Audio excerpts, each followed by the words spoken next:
This is a place where the Sun King, the absolute peak of royal power, smelled so aggressively bad that people literally lost consciousness in his presence. We're talking about a country where a president fell out of a train in his pajamas and was treated like a village idiot, and where a con artist sold the Eiffel Tower not once but twice for scrap metal and actually got paid for it. This isn't just a history lesson. This is an investigation into the centuries of absolute, unfiltered madness that defined France as it somehow clawed its way to becoming a global superpower. Let's peel back the curtain on why France was historically the most unhinged place on Earth. Number 1. The Maginot Line, the world's most expensive lawnmower. In the 1930s, the French military was traumatized by the horrors of World War I.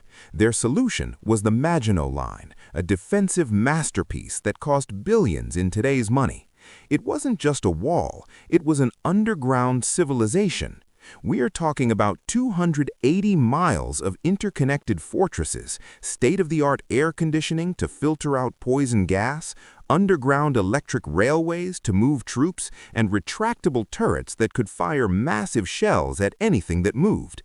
The French generals called it the Shield of France. They were so confident that they declared the German-French border effectively closed for business. The problem? They left a back door open. To the north lay the Ardennes Forest in Belgium. The French military high command, in their infinite wisdom, deemed the forest impassable for tanks because the trees were too close together.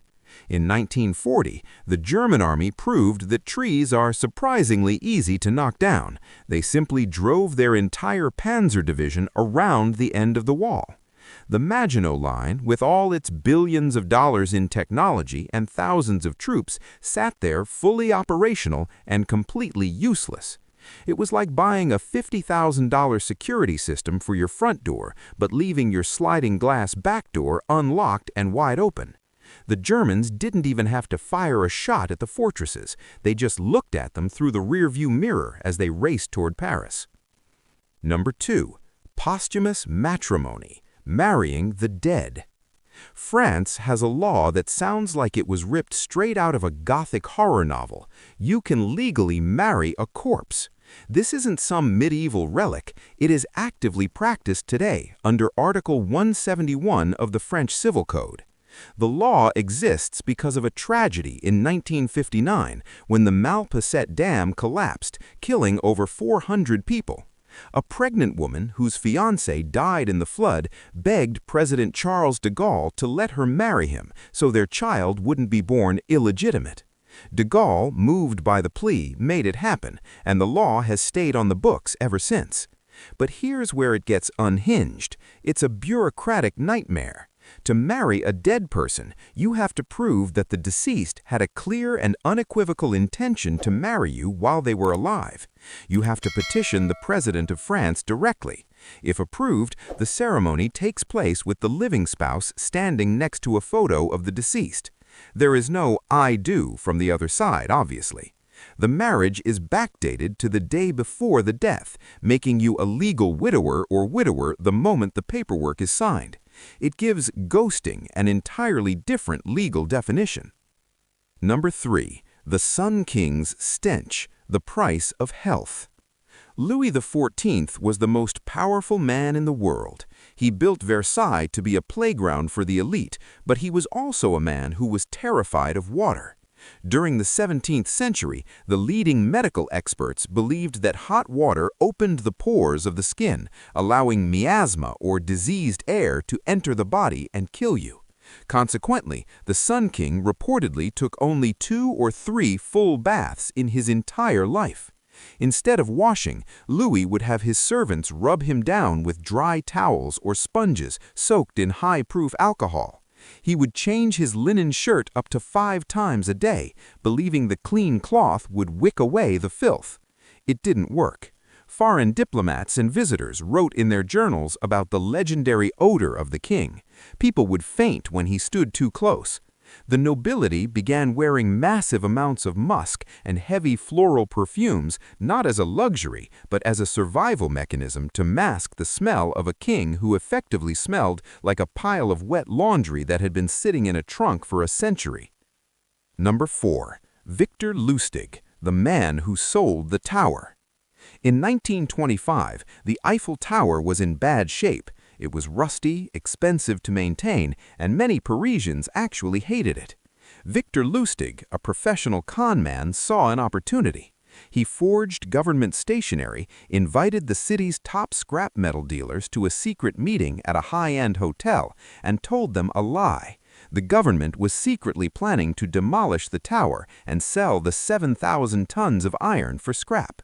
He played the official role so perfectly that one dealer, André Poisson, actually paid him a massive bribe to secure the contract. Lustig took the money, hopped on a train to Vienna, and waited for the news to break. It never did. Poisson was so humiliated that he had been tricked into buying a national landmark that he never reported it to the police. Lustig, realizing he had gotten away with it, actually came back to Paris a month later and tried to sell the tower to a different dealer. He almost succeeded a second time before the police finally got wind of it, forcing him to flee to America, where he eventually tried to scam Al Capone. Number 5. Versailles, the world's most beautiful sewer.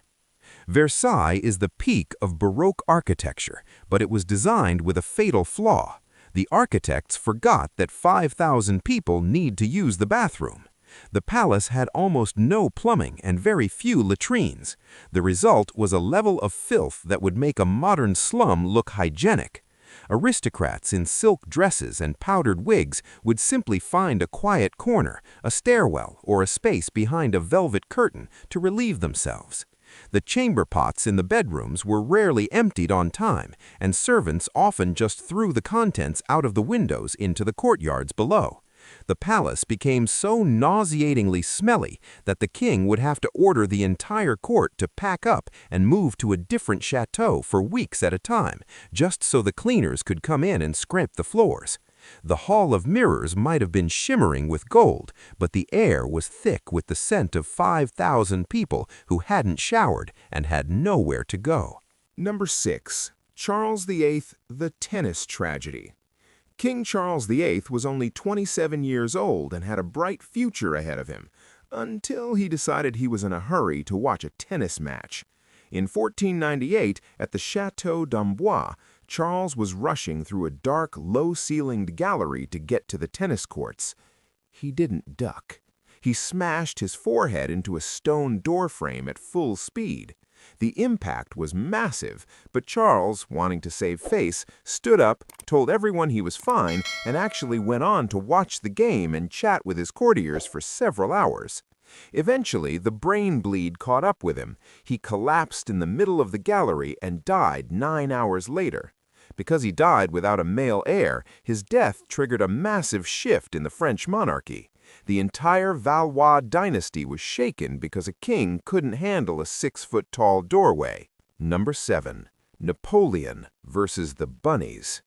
Napoleon Bonaparte was the scourge of Europe, a man who won the Battle of Austerlitz and commanded the Grande Armée. But in 1807, he met an enemy he couldn't defeat, a swarm of rabbits. To celebrate the Treaty of Tilsit, Napoleon's chief of staff, Alexandre Berthier, organized a rabbit hunt. He gathered about 3,000 rabbits and placed them in a field. When the cages were opened, the rabbits didn't run away in fear. Because Berthier had bought tame farm rabbits instead of wild ones, the bunnies saw Napoleon and his generals and thought it was feeding time. Thousands of rabbits charged the emperor in a coordinated wave. They climbed his legs, jumped into his carriage, and swarmed his officers. Napoleon's guards tried to beat them back with sticks and whips, but the fluffy tide was relentless.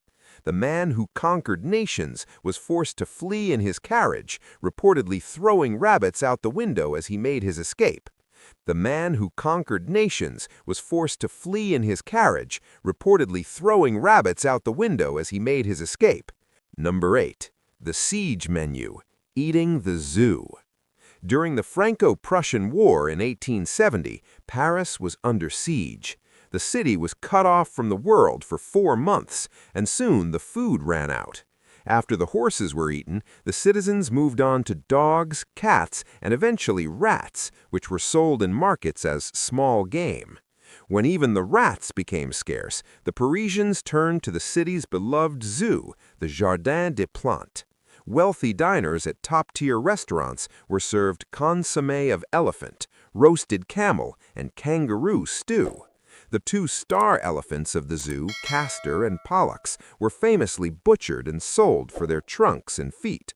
Even the tropical birds were served on silver platters. The only animals that survived were the lions, tigers, and monkeys, partly because the predators were too dangerous to butcher, and partly because the monkeys looked too much like little people for the Parisians to stomach. Number 9. Louis XIX, the 20-minute king. In the history of the world, no one has had a shorter peak than Louis-Antoine, Duke of Angoulême. In 1830, during the July Revolution, his father, Charles X, was forced to abdicate. Technically, the moment Charles signed the papers, Louis became Louis XIX, the King of France. He spent his entire 20-minute reign listening to his father argue with him and listening to the angry mobs outside the palace windows. Realizing that being King of France in 1830 was a great way to get a one-way ticket to the guillotine, Louis eventually grabbed a pen and signed his own abdication papers, handing the throne over to his cousin. In those 20 minutes, he didn't pass a law, he didn't wear a crown, and he barely sat on the throne. He is the only monarch in history whose reign is shorter than a standard sitcom episode. Number 10. Charles VI, the King of Glass. King Charles VI, known as Charles the Mad, had one of the most bizarre psychological conditions in royal history. He believed he was made of glass. During his long periods of insanity, he became convinced that he was transparent and that the slightest physical contact would cause him to shatter into a million jagged pieces. To protect himself, he had iron rods sewn into his royal robes to act as a cage for his fragile body. He refused to let anyone touch him, even his wife, and would sit perfectly still for hours, terrified of moving. When he wasn't worrying about shattering, he would run through the palace hallways howling like a wolf or forgetting that he was the king entirely. He ruled France for 42 years, proving that in medieval France you could think you were a window pane and still hold the highest office in the land. France is a country that managed to dominate the world while simultaneously being led by glass kings, stinky monarchs, and generals who were afraid of trees. They have a history that is as beautiful as it is completely unhinged.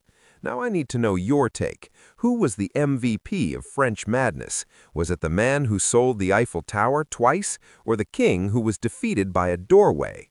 Drop your vote in the comments. And if you think the British were crazier, stay tuned, because that's a fight for another day. Like this video if you learned that the Sun King really needed a shower, and subscribe so you don't miss our next dive into history's weirdest moments.